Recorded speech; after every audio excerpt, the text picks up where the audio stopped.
We were doing our first example of doing a Bode plot by hand, and we got through, what was that? We got to this point. We had all our straight line asymptotes for both gain and phase, right? Here's the phase. This point here should not be there. Goes down, and then down some more, and then up, and then at minus 270, right? And this guy came in at a slope of minus 20 dB per decade, and by the time it got to here, this final slope is minus 60 dB per decade. I won't go through all that. All the numbers come from what I call the Hogan table.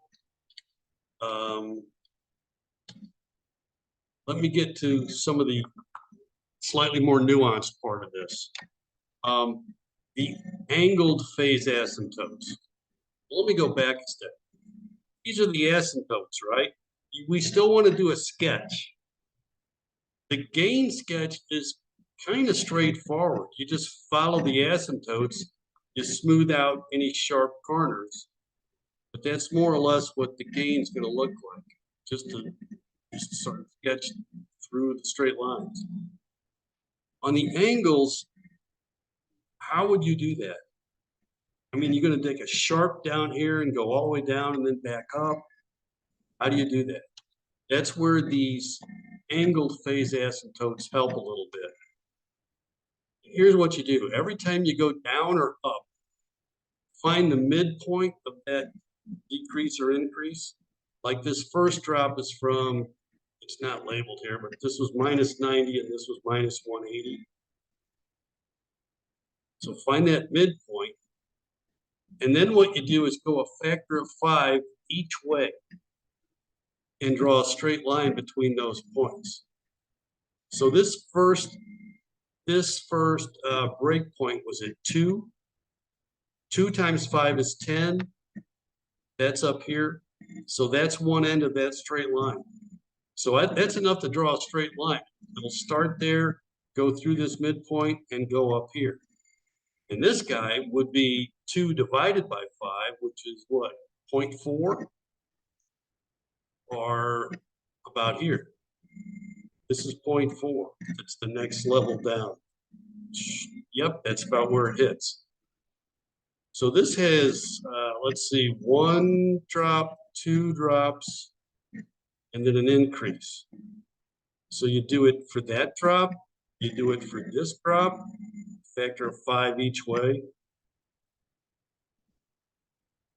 And you go down to the bottom. This point is at the bottom of that drop. This point is at the top of that drop. In this case, it's a bigger drop. So this point out here, which was square root of 5 times 5, wherever that is, but it's at the bottom of this drop, and this point is at the top of that drop.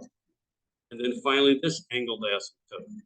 So you have those angled asymptotes, which kind of is a very rough guideline of where your actual sketch will go. But it tells you, don't make a sharp corner here. Like here's the corner, sharp corner here, but you kind of just follow through these asymptotes. It's kind of like your sketch should be attracted to the asymptotes till like finally you end up attracted to the final asymptote. So that's what that final sketch is for the phase. Overall, for the overall sketch, these are all our asymptotes, right?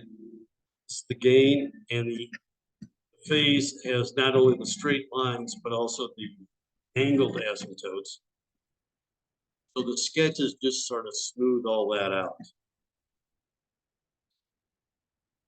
And here's how MATLAB compares different scales. It's a fairly decent comparison.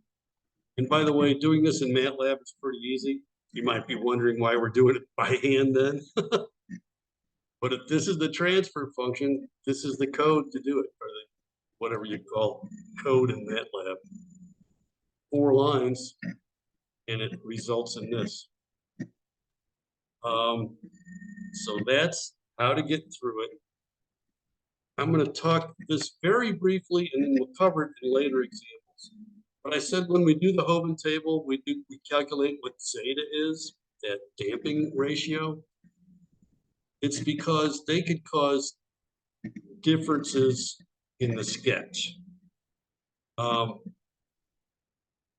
Like this tells you what will happen on the gain sketch up here.